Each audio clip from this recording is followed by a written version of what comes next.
it was billed as a comedy, and of course, I think most of us were laughing through a great deal of it.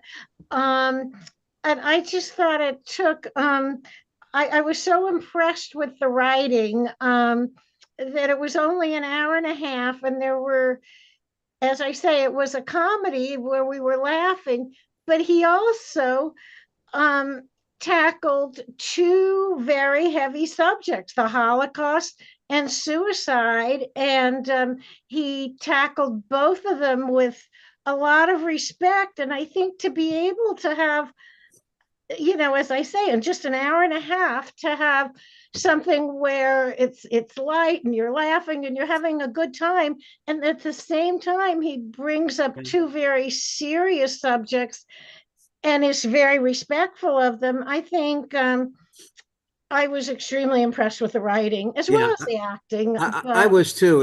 A sign of it is that he's doing one thing and another thing behind your back, and you don't know it because you're looking at the other thing. Like the suicide hovers over Benji, but it's not dwelled on except for one mention. And we do see David take pills a couple of times, and his whole mannerism, it's the whole nervous Jesse Eisenberg syndrome, which he really is. I've heard him in interview yeah, on this, and that's what he sounds like. Not scattered, focused, but rapid fire speech, repeating himself and embellishing when it doesn't need it. He's behind us and we're ahead of him, but it's kind of charming. So they make a great Abbott and Costello pair, yet they are related. Like Abby said, they both are hiding pain.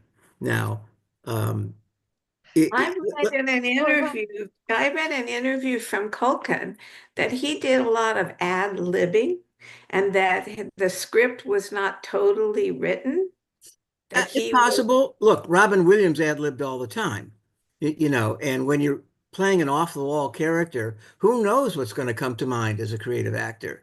I'll tell you a story about Robin Williams. You all probably saw Aladdin with your grandchildren or children. It was quite a few years ago.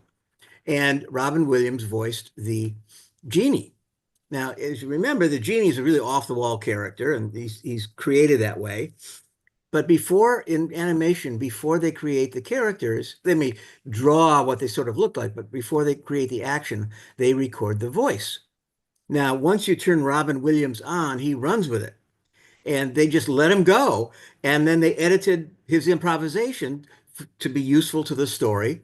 And some of his words were amazing, and his expressions and his exclamations. It's just such a charming film because it's unfettered creativity. And that's what the character is meant to express.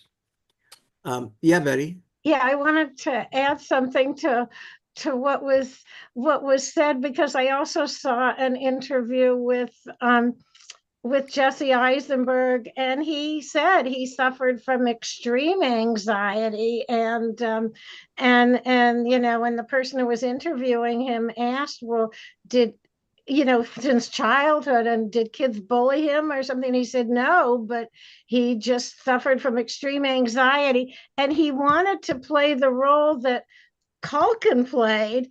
And Emma Stone, who was one of the producers, Right. and I think a friend of his, um, said to him, if you're directing this, you shouldn't be playing a character that's Yeah. It's off so the wall. unhinged. And so that's why he played the other role. But he said the same thing that somebody else said, that with the ad-libbing, he said that Culkin sometimes, would say, what were we supposed to do today? And he'd be very nervous because, as I say, he suffers from anxiety.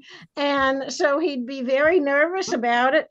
And he said Culkin would always just pull it off, no matter what it was, he could pull it off. A good actor pulls a certain amount of truth out of themselves to make the character real.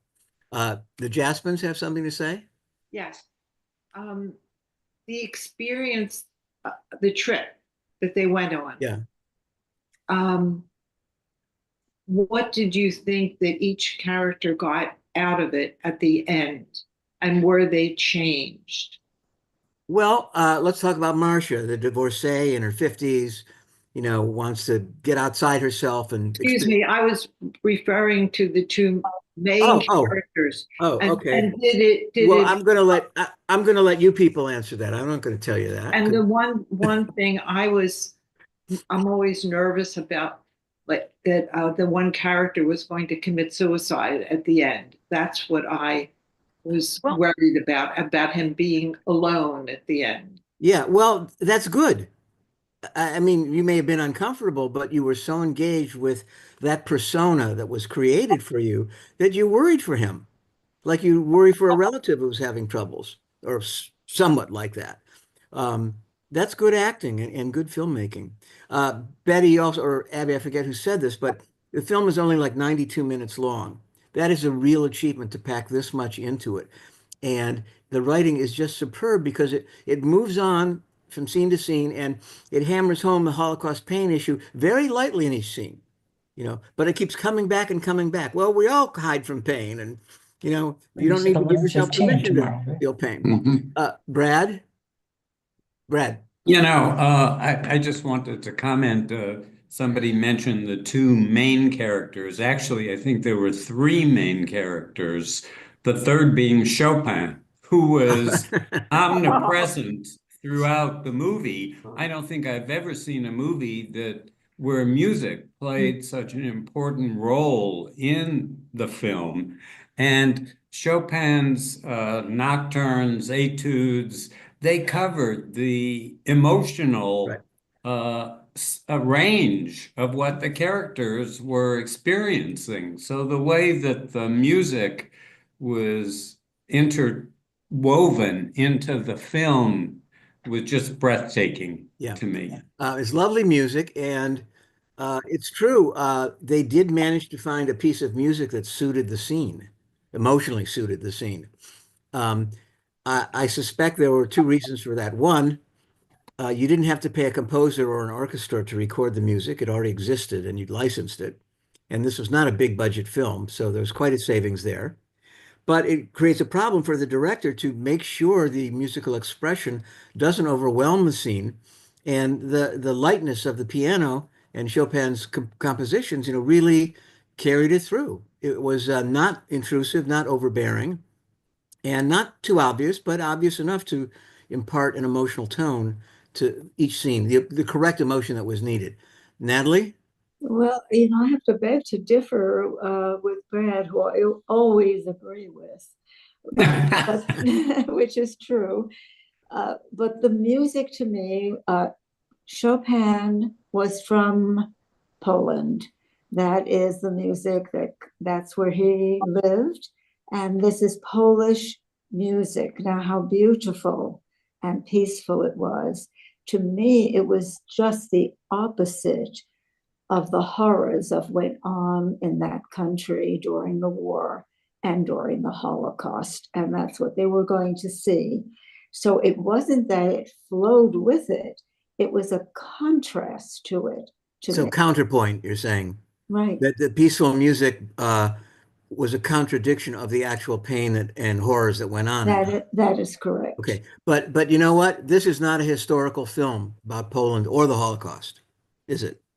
It's about how does the Holocaust carry its effect onto these two young men? And how does it live today in them? And that's something that Culkin really carries through in the film quite well.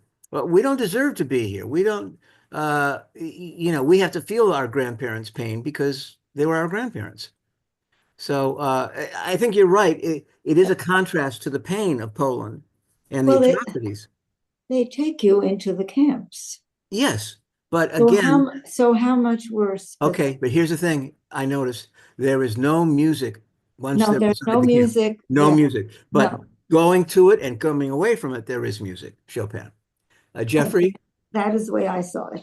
Yeah, I really agree with Natalie here. I think if you That's good. remember, Wow, we're all over the place tonight. if you remember in Schindler's List, while they're playing Mozart, they're liquidating the Krakow That's ghetto. And Chopin is such a major figure in Warsaw and in Poland that it really was a counterpoint. But beyond that, I just found this film utterly remarkable. I mean, I thought that we talked about the main characters in pain, but everybody who is on that trip is in pain, whether Right. it's the Rwandan Yeah. who's there that's in pain. I got I had been to all those places, and it was like even the tour guide himself I thought was brilliant, that because I've been on those trips where you're in a cemetery and they're just talking and talking and talking and giving facts, and there's not the connection whatsoever to the emotion of the place that you're in. Mhm. Um, and beyond that, I think that there's a kind of jab at these pilgrimages that Jews go on to try to kind of find their roots in Poland, and you're trying to fill some kind of wound that's inside of you. And in the end, I don't think those wounds are filled whatsoever by these trips.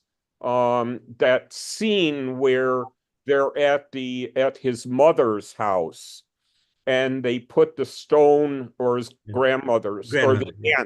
the aunt's house or whatever, and they put Grandmother. the stone down, and then their first interaction with a Pole, a living Pole, is one of him telling them not to do that and not to leave the stone there. And it's like it's a reflection also on the Poles of today, um, in the difficulty of Jews and Poles kind of sorting out this past, this very contentious past.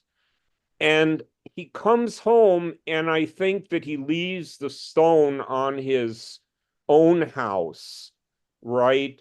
And realizing that you can't fulfill the pain, you can't fill the hole by going there.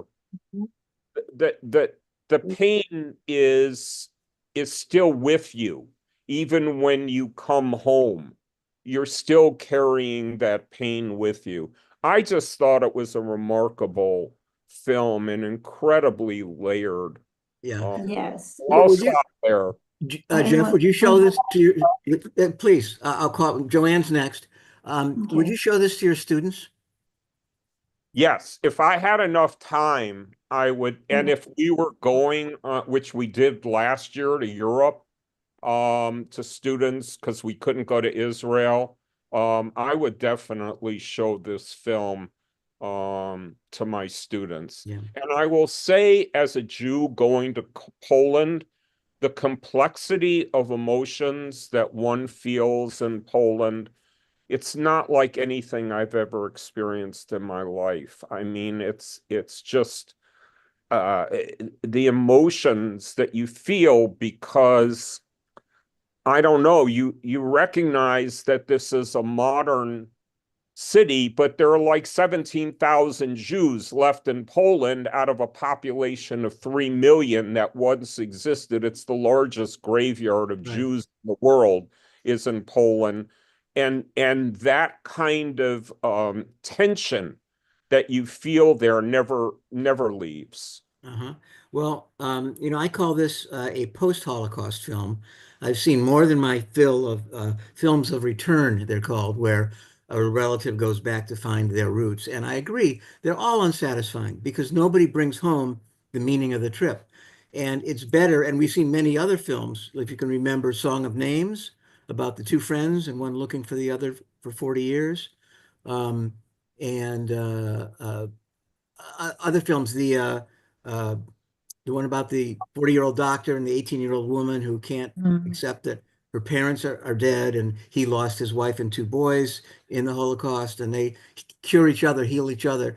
The Holocaust lives on in people in a worthy Holocaust film today if it has an effect on the people who experience it. you never resolve the Holocaust issues.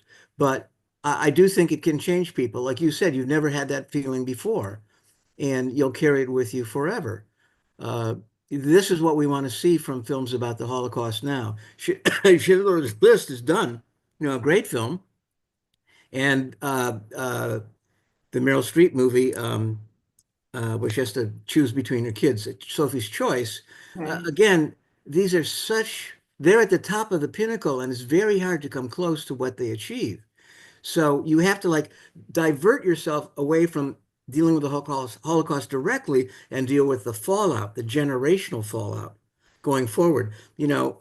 Trauma can be inherited, and they've found this with rats, um, that the parents of rats pass on trauma like electric shock given to them in labs to the children being afraid of the same things. Um, and years ago, a Holocaust counselor, a senior woman therapist who counseled survivors, this was probably 20 years ago when there were far more survivors. She said, we see the children of survivors with a lot of inherited trauma and troubles. So it's a very real thing. And the way we deal with it is by dealing with ourselves. And I think that's what this film accomplishes. It tells the story of the two guys. And, it doesn't answer all the questions. Like it doesn't say if Benji's going to be okay. I think he is, but we don't know for sure. I don't think so. He's still an injured man. He's always going to be injured, but maybe he has a little more perspective on himself and on his behavior with other people.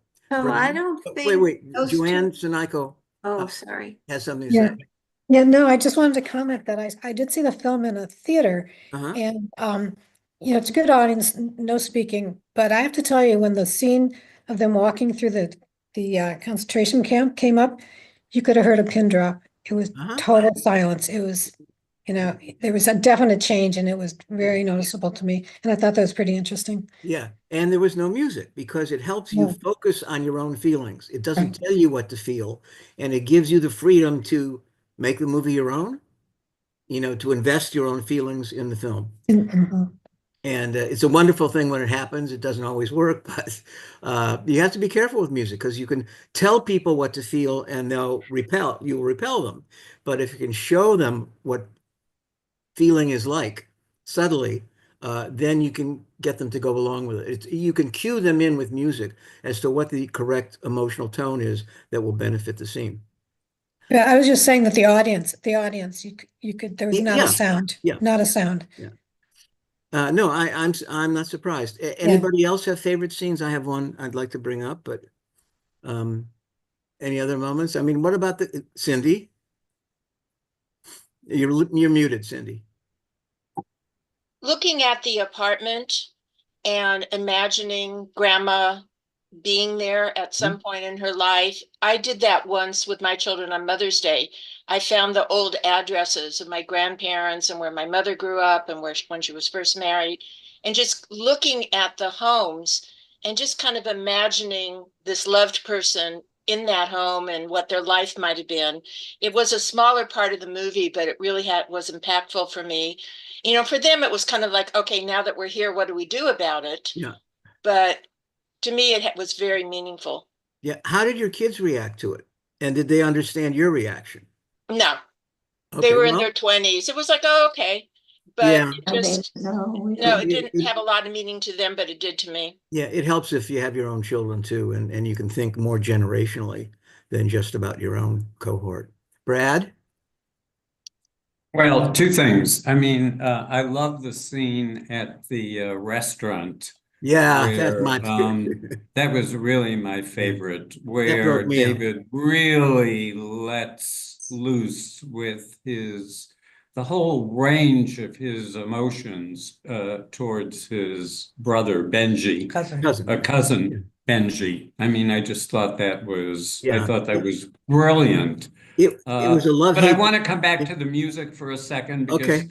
it's just so interesting to me that Jeff and Natalie saw the music as being dissonant with what they were viewing, whereas to me it was very consonant with what I was viewing because each Chopin selection, and they were different pieces that were being chosen really worked as an echo to what the emotional content of that particular scene was about. Yeah. So I thought that the music really worked with the emotional, the affects of the scene.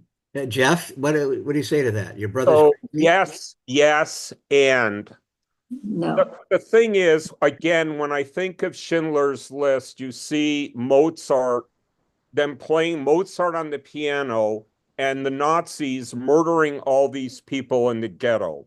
And the idea being, how could a culture that produced something so beautiful Mhm. end up doing this?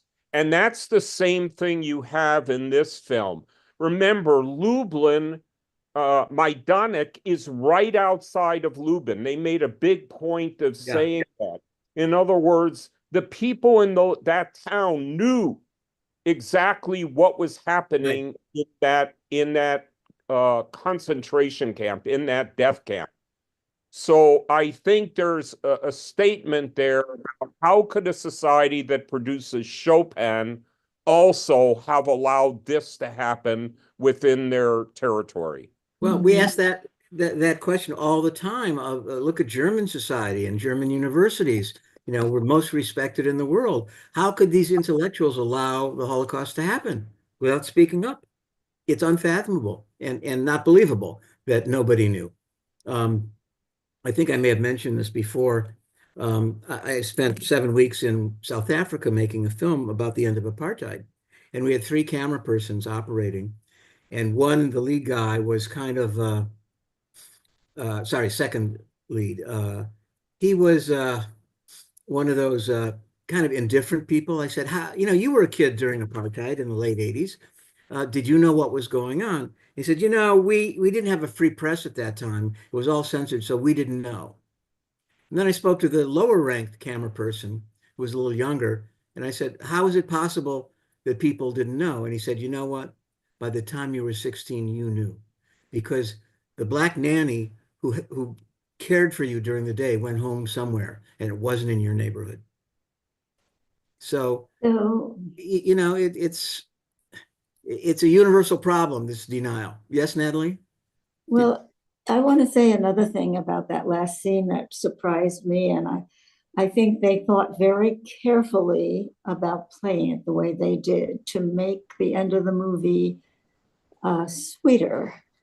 And that was when they came to the mother's house and they put the two stones down. Yeah, And the next thing you see is that older grandfather, right.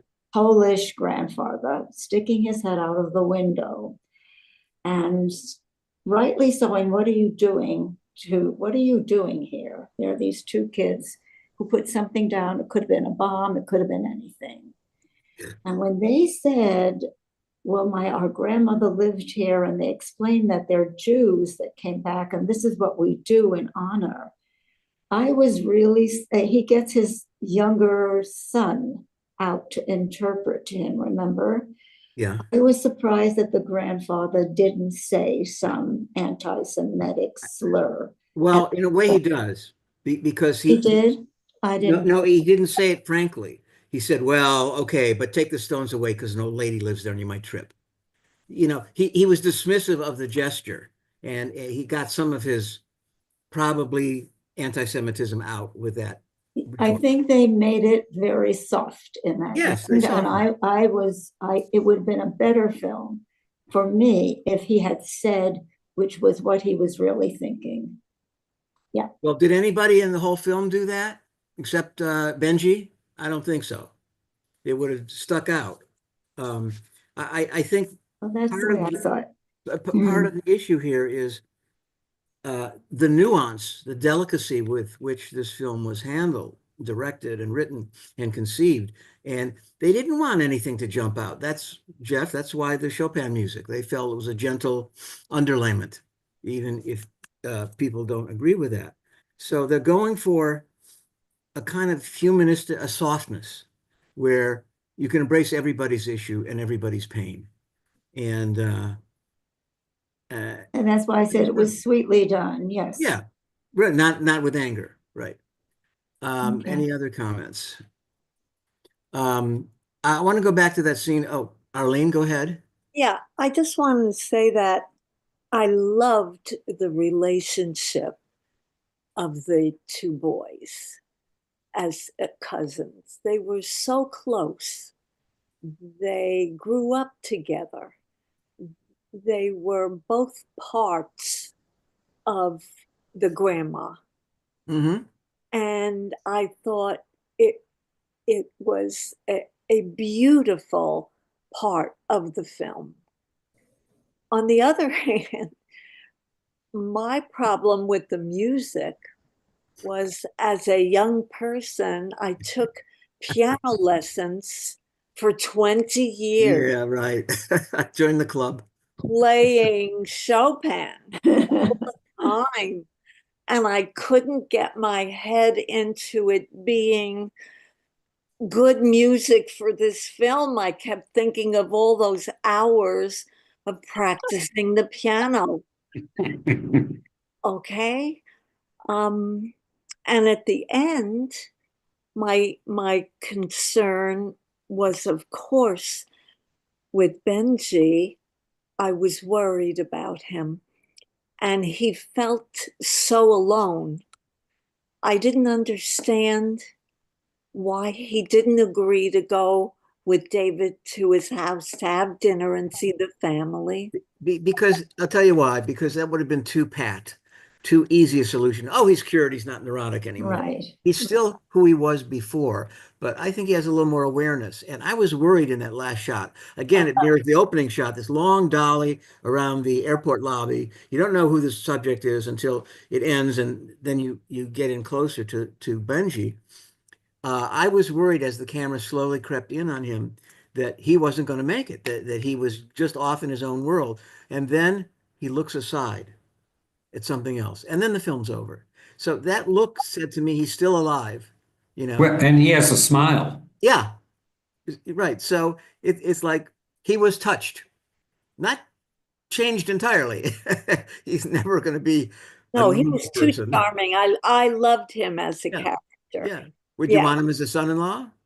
Well, Father of I your know. grandchildren? law is quite like that, but he's Italian. Oh, well, And you expect now I'm really sorry for you. I have one of those too. Florence. Uh-huh. Yeah. I want to go back to the scene when uh, Benji just is really just vile and leaves the table and goes to the bathroom. And Jesse goes into his monologue about how sorry, Jesse, David goes into his monologue about, sometimes I love him, sometimes I hate him, sometimes I want to kill him. Right. And it just rips him up. And I didn't react as emotionally, but the first time I saw that, I said, "Oh my God!" For him to spill the beans, that truthfully, I mean, it really is a great performance that I could see even now.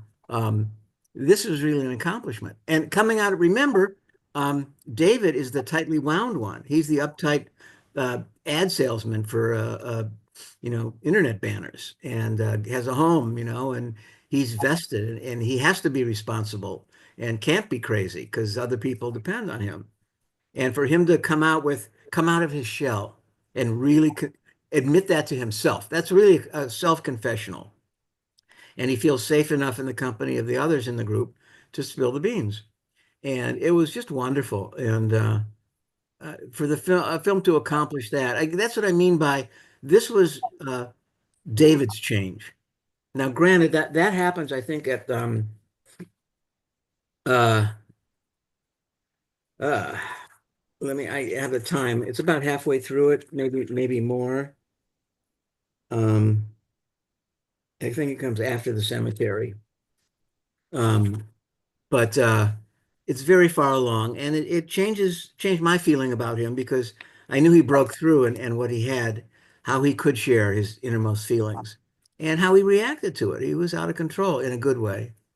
So I found that a real a high point of the movie for me, and he's certainly a key to his character. Anybody else have favorite moments? Yes, the Jasmines. Yes. And when he says to his cousin, you walk into a room Yeah. and everyone notices you, you're so charismatic, and then you do something terrible. And so to me, they each saw in each other something that they admired. Yes, So, absolutely. and I think that the other character saw in his cousin stability and a family, and maybe he thought that was something that he aspired to but couldn't have. Yeah, I thought that was the for me the turning point to hear him come out with uh-huh. that statement. And then when you were talking about how could a culture that is so sophisticated do something so horrible, it seems to me that's exactly what he said to his cousin. You're charismatic and people notice you and love you, and then you do something terrible. Yeah, he used worse terms than that. Everybody loves you, and then you shit all over them, And that's the way you make me feel, and everybody else on the tour. We've witnessed that, so we can agree with it. He finally gave voice to that aspect of Benji that we don't like. But yes, he even says, like you pointed out, I wish I could be you or be like that, but I never Yes. can. So it really is Mutt and Jeff, but they kind of like from polar opposites, they meet at the 50% line or, the 1/3 line each way. It's you can't quantify it, but I think the accomplishment of the film is that they both were moved by the experience. Brad has something to say again? Yeah, I have a question. Am I imagining things? I think there was a scene where it was in the evening and David gets a call from his wife and he He doesn't doesn't take the answer it. call. Right, Yeah, I right. think so. And I didn't quite know Yeah. what to read into that, whether there was some issue going on within that couple. I And didn't. if that could have extended then to the relationship with No. Benji. I think that's a little more elaborate psychology than the writer intended. But it's that I'm too busy, I'm too wrapped up in this relationship to deal with you or to talk to you now. Um, it was more, it's a distraction. I love you, but I can't attend to this issue. That's how I saw it. It could, but again, it's what makes horse races. Um, Anybody else have favorite I scenes? do have something Yeah, else to say. yeah. Yes, I think what was also for me important in this film, they're having dinner all together. And that was a really important part of the film where they're talking about how the grandmother and all the people that they knew who came out of the Holocaust Uh-huh. made this wonderful lives for themselves when there was even so much, like one of them wanted to go into the fashion business. They wouldn't let Jews. And yet she made her own clothes and she was very successful. And there was another, all of it was about, each one of them said, my relative went through this horrible situation with the camps and they came out and they made their life worthwhile by their own guts and their own strength and their own power. And in contrast to that, here you have these two cousins, and through the entire movie, they're drinking, they're popping pills into their mouths. They have one of them has anxiety pills that he threw in for 3 times during the film. The other one is almost kill. He tried to kill himself. That is why his cousin was so nervous about seeing Yeah. him. Uh-huh. Right? Yeah. He had just done that before he got on the trip. So I think what they were showing was look at our culture here, that this happens here. There's so much opportunity, and we have so much, such a good life here, certainly in comparison to what these poor people went through. To me, that's what I saw in this film as well. That's fine. Absolutely, it's there. I certainly don't dispute that. Um, I think I may have mentioned this in other discussions that, the people who actually were in the camps now are far fewer in number, and in a couple of years there won't be any left.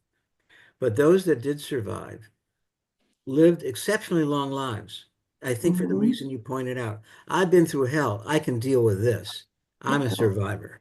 You know, as painful as it was, and it'll never go away, and I may be marked by it, but you know, a man who was on the Auschwitz death march and survived because he ran away at the very end of the war.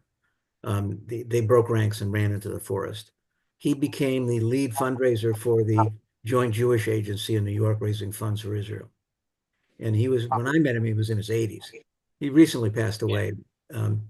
Yes, Cindy? So I think we're going to see something with the hostages that are being released and the trauma they went through, and Yeah, absolutely. how are they going to resolve their PTSD? Yeah, it's who knows? It's got to be awful for them. It's a long time, miserable treatment. And they were, you know, they have survivor's guilt as well because 1,400 people died in that raid. So very complex psychology there. And it's a good time to be a psychologist, you know, because you have work in Israel. Yeah, Betty. Yeah, I just wanted to get back to what you were saying, Jim, before about the trauma that passes through generations, and that is absolutely true. I'm a therapist, and for a number of years, I worked at Jewish Family Service, and so we did see a lot of not so many Holocaust survivors, but the children of Holocaust survivors, and it was very, very common that people who had been through the Holocaust just didn't want to talk about it. Number one, they didn't want to burden their children. They also felt that people wouldn't understand. And when Schindler's List came out, I think that caused a lot of people to the movie Schindler's List, and that caused a lot of people to open up more because they saw people were really interested, and that movie was, you know, it won the Academy Award, and so many people went to it, and that had a very big impact. And then of course Spielberg was interviewing people later to get their histories, but absolutely it affected the generations, you know, below, and especially because it was so hard for the survivors to talk about it. Well, if you know the two books, Mouse by Art Spiegelman, graphic novels that are very serious. The Jews in the camps were mice, and the Nazis were cats. And his mother was a survivor, and she committed suicide.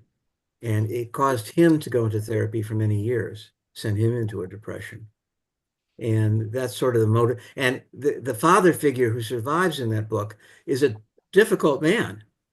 So he's carrying forward his own trauma, working through it in these two volumes called Mouse 1 and Mouse 2. It's really worth reading. It may seem like a graphic novel, but it's very important literature for Jewish people and people who care about the Holocaust. By the way, some of these book burning people in the Midwest who want to control the libraries in their high school have banned Mouse because it dehumanizes the Jews. Not because it dehumanizes the Nazis. You know, okay, yeah, right. You know, it's like, don't you know how to read? You know, it's like, it's a complex subject, and you have to have the imagination to think in other terms in order to understand it. You can't understand it directly because you were never in the camps and you never smelled the ovens and never saw corpses. But you can see the fallout on people that you know, and you can observe their behavior in movies. So it's just, I highly recommend Mouse. Jeff, you probably discussed that with your students. Yes, I've used it at various points over the years. How do they react to that? You know, after Art Spiegelman, graphic novels became such a big thing that it's just perfect because that's what they're used to. Right. Today, there's so many graphic novels. Right. And they have become more literary and more intimate. They're not all about entertainment.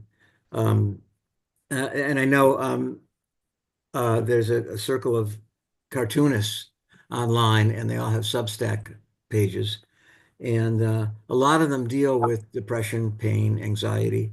They really dig deep and they express what they're feeling in these line drawings.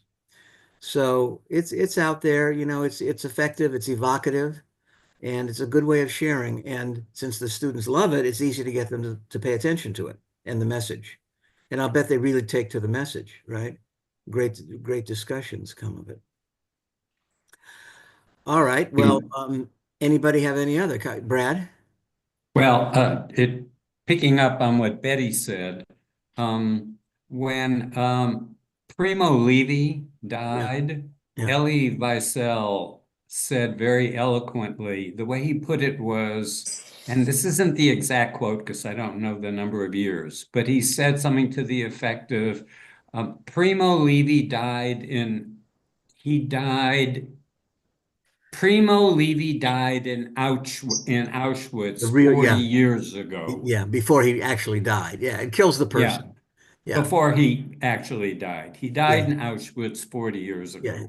His soul was killed there, So exactly, his Yeah, soul was his killed there. actual death But came from falling down stairs, but there's some no one debate knows if if it it was really was suicide a or not. Yeah. suicide or not. Yeah. So, So the question, but I have a question. I yeah, want to ask about the slap at the yeah. end Yeah. and how you interpreted that. Okay. I just saw this show called Old Friends. It's a review of Stephen Sondheim show tunes with Bernadette Peters and another well-known Broadway star and a wonderful cast, directed by Matthew Bourne, who's a great choreographer.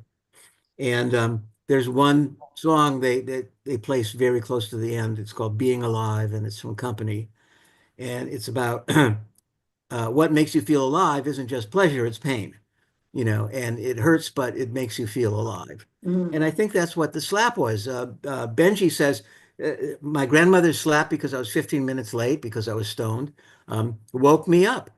It showed me that I had an effect on other people and had some responsibility for other people. And I think it showed that somebody cared. I think the fact that That's right. That's right. Thank you, Abby.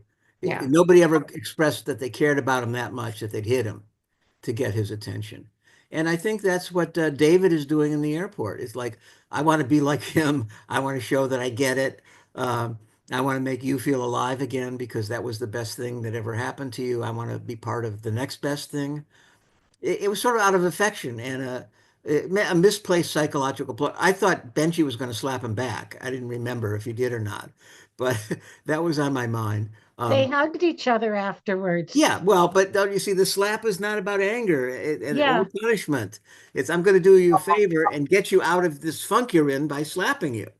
It's a function of love, if you can imagine that. Yeah. Sadism, but love. Yeah, it's a function of love, but it's also a function of hate. Well, he's Where he mixed, says, right? he did tell us earlier, he wants to kill him Yeah, at times. yeah. So it's a mixed metaphor. Right. It has weight in many ways. But then David is the one who doesn't want to stop hugging at the end. And Benji says, "Oh, you're not done yet," which I thought was a nice touch. Somebody raise their hand, Joel? Yes, right at the end when he's sitting in the airport and you don't know where he's going, I noticed 2 or 3 Hasidim sitting in that same area, and I was just wondering, I don't know. that's like going to Israel, or Well, you see a lot of that at JFK and LaGuardia. So, it probably was a New York airport, although I don't know that you get to shoot in those anymore. It could have been a set. I can't tell. I may have noticed it the first time, but I didn't notice it this time.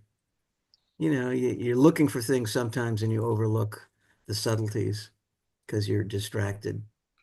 So there's this other thing too, which is kind of interesting. These two boys, they grew up without any sense of Judaism, without any sense of who they are.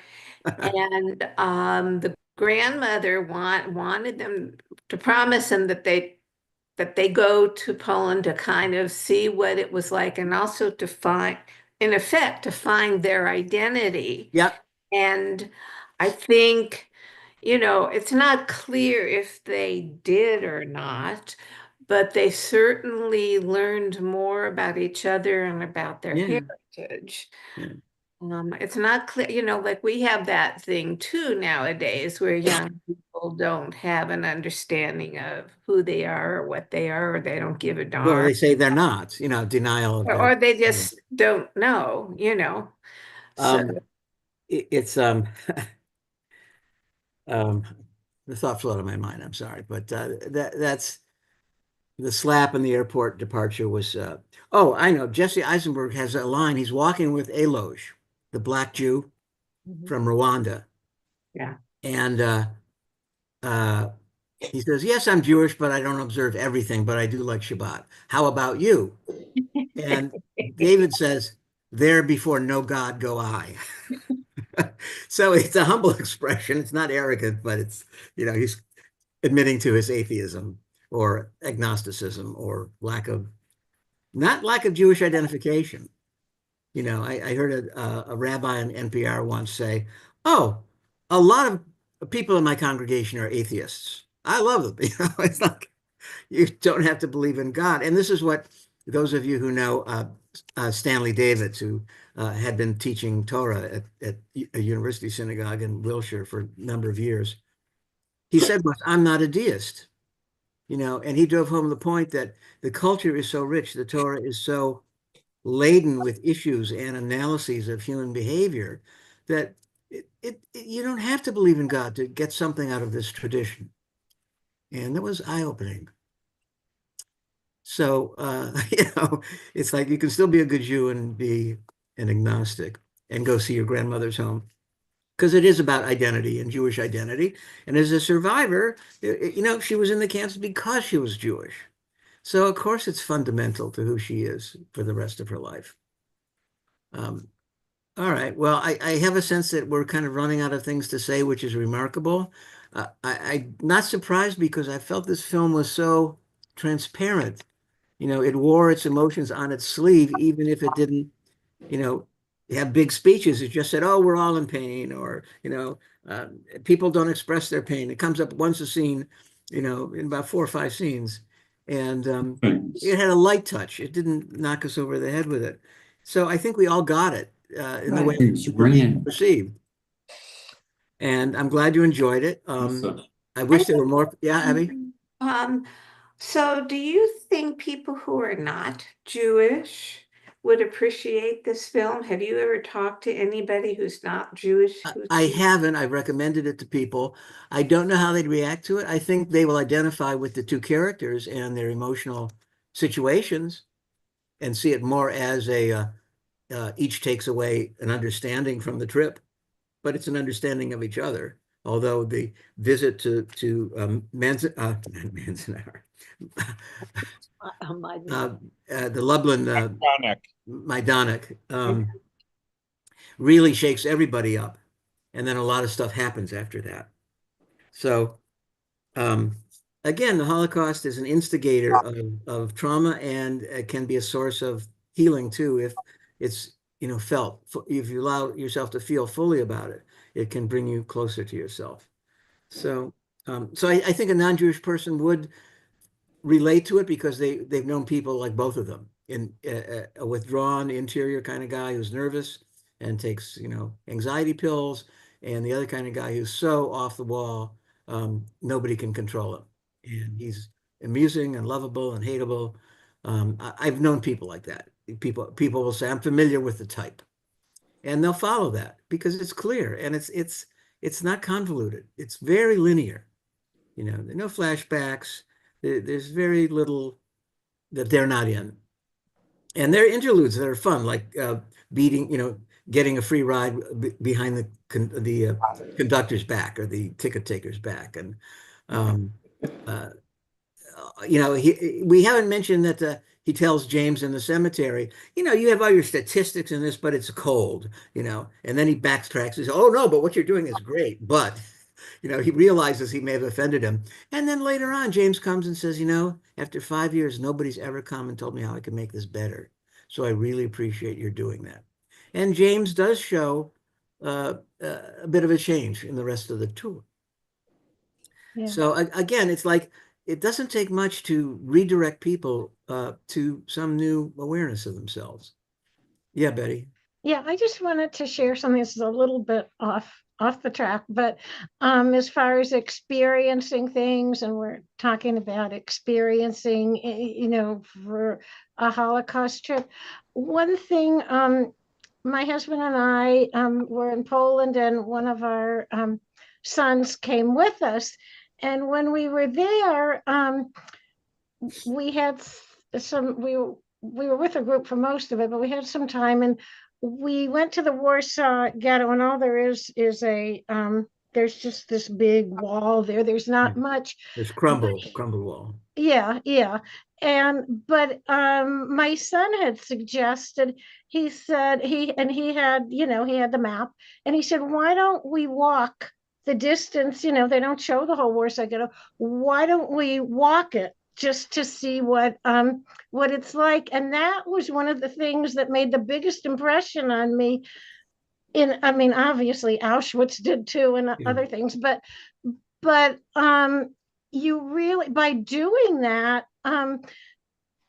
we all know the numbers. We all know there were huge numbers that that were in the Warsaw Ghetto, but we were walking and walking and walking and walking, and it really brought home the immensity of it, because we also knew, how they always talked about how people were piled in the ghettos. It wasn't as if there was a lot of space. The amount was immense, and I think it really, to me anyway, it really brought home just how huge it was. So I just wanted to share that. Yeah. And you imagine that as big as it was still filled with people. Yeah, and they Yeah. were packed in. Packed in. That's what I'm It's saying. such a It big not only space. filled with people, but packed in close. Yeah. Okay. My parents were from Warsaw, and they came like in 37. Uh-huh. And I have some pictures of them in their where they lived, and where they lived, it didn't look, it looked like a middle class area. It may have been. The Jews of Warsaw were very successful, just like the Jews of Berlin. Academics, Huh. business people, lawyers, doctors. They were I part of the took the fabric. worst area of Warsaw that was 1 square mile, and they packed 500,000 people into that area.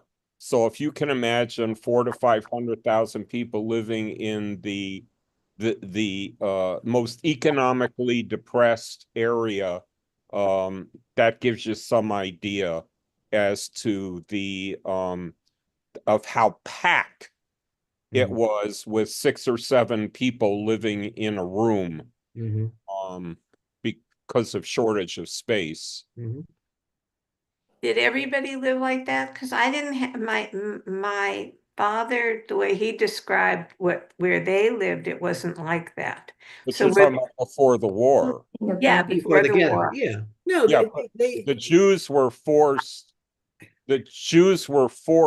into the ghetto along with everybody from the surrounding Oh, country. so that you're talking about just before the war. So, but my father's family lived in Warsaw a long time, many Right. generations. Different. yeah. Not the same. No, So but they were fully integrated, just like I said, the Jews of Berlin, the Jews of Tehran. Jews and Persians got along extremely well for 1,000 years, since the year 1000. And I think the Jews in Iran got along better than the Jews with the Polish. well, it didn't end well for anybody, but Yeah. okay. Okay. So Anyway, So I'm glad you all liked it and got something out of it. Tell your friends. It's on Amazon now. I wanted to program this for some time, but until the Oscar nominations came out, it was $20 to see it on Amazon. I said, I can't ask people to do that. And just like this last week, it went to $6. So and they got nominated for a script and supporting actor, but it wasn't enough to make them, push it into theaters. And I don't think it's going to win either. but they're both worthy categories for them. And there's a lot of tight races like that where the worthy film uh, will be overlooked, even if it didn't deserve to win or wasn't the very best. Okay, I don't know what our next screening will be. I'm going to try and have one on the 27th of February, Thursday. And then I think we run into a March issue, and I will let you know about that. I'll try for 2 dates in March. Films are becoming available all the time, and I've seen quite a few. Oh, I saw The Brutalist. Yeah, And that, I it's like not. it Yeah, a you lot. saw it in the theater though, right? Yes, so Yeah, maybe by the time February 27th yeah, yeah, around, it might, yeah. There's no telling how they're thinking, what the deal is, you yeah. know. The director doesn't want people to stream it. It was shot on, I think, 75 millimeter Yeah, film, and he it's wants just the people to vision. see It's a it long in the, yeah. 35 film, but it's a long way. It's very precious, I hear. Oh, And I thought it was terrific. yeah, a lot of Kind of people did. long, too long, but Yeah. a brilliant film Yes. and beautiful to Excellent. look at. I'm one of those naysayers who thought Zone of Interest was over in 30 minutes and the rest was boring. I didn't like Zone of Yeah, Interest at all. you knew it. It was a one-trick pony. Once it made the point that, oh, these people lived blasé about what was going on the other side of the wall, it was over. When that flower changes color, Yeah, 30 that minutes was in, really bad. it's done. So, and you know, the Hollywood PR machine does some very good work hyping up all these films. But The Brutalist is Yeah, one. It's brilliant. I'm looking Yeah, forward I to thought seeing it it. was And excellent. Adrian Brody's amazing. Yeah, he Yeah, always he's is. going to win the Academy I Award. think so. I think Yeah. so. Unless what's his face wins it Oh, for playing Bob Jones. Timothy Timothy Chalamet. Chalamet, yeah. He Yeah, I deserved it think too. he won't. Yeah, I he just did a saw good job, but I think I just saw a film with Adrian Brody called Third Person, starring Liam Neeson and Olivia Wilde and Brody. Oh, And it's there's kind of a trick to it, so I don't want to reveal it, but it's about three couples and their relationship, and they're all connected. You learn at the end through one device, and I don't want is to it say. in theaters? No, no, no. It's an old film. It's like Oh, 2013 or 2017. oh, And Liam Neeson's great. The writing so-so. It was written by Paul Haggis, who what's it was called again? Third Person. Third Person. And it's on Netflix, and it's worth watching. Handsomely mounted.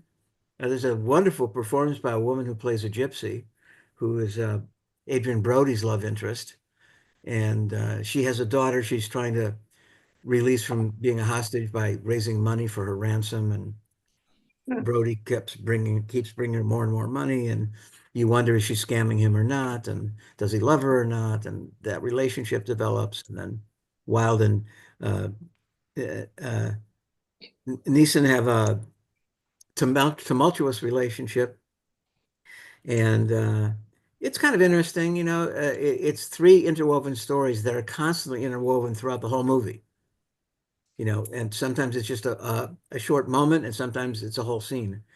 So it's quite skillfully assembled, but is it a great film? Does it move you? I don't know. But, you know, if you're looking for something to watch, and certainly the performances are very good. Third Person. It might be the third person.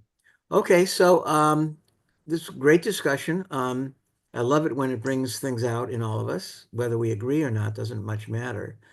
Um, and I'll hopefully have more news. I'll be in touch with you soon about the, you know, I try and do it 10 days before, but I just couldn't do it this week. So Thank you, thank Jim. you very much for coming, Thanks, and Jim. see you Thank in you. 2 weeks, I Thank hope. you. Bye. Bye.